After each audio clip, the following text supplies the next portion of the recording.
დრენაჟის სწორი მოწყობა და მისი აუცილებლობა. ბევრი სახლის მშენებლობაში დიდ თანხას დევს ხარისხიან ბეტონში, კარგ არმატურაში, ჰიდროიზოლაციაში, მაგრამ ერთი ძალიან მნიშვნელოვანი სისტემა ხშირად ავიწყდება, ან ყურადღებას არ აქცევენ. ეს არის დრენაჟი. თუ გინდათ რომ საძირკველი წლების განმავლობაში მშრალი და დაცული იყოს, დრენაჟის სასურველია გაკეთდეს სახლის მთელ პერიმეტრზე და ხურული კონტურით. რატომ?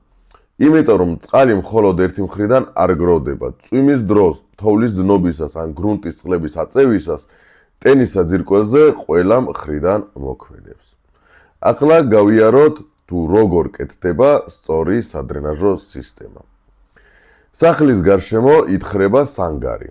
ძირზე ეწყობა გეოტექსტილი, შემდეგ მაღალფრაქციანი ღორღი, შემდეგ პერფორირებული სადრენაჟო მილი საჭირო დაქანებით.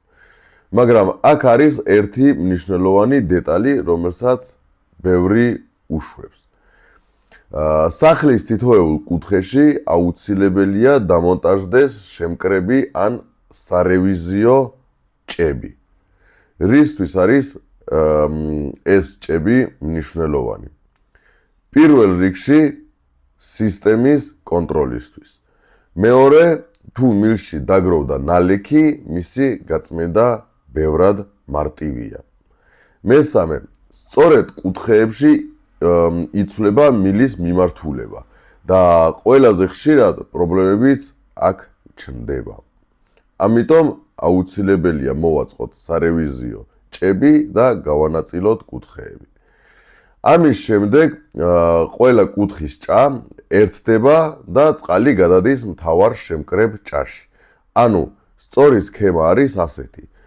სახლი, დრენაჟი მთელ პერიმეტრზე, კუთხის ჭები და მთავარი შემკრები ჭა.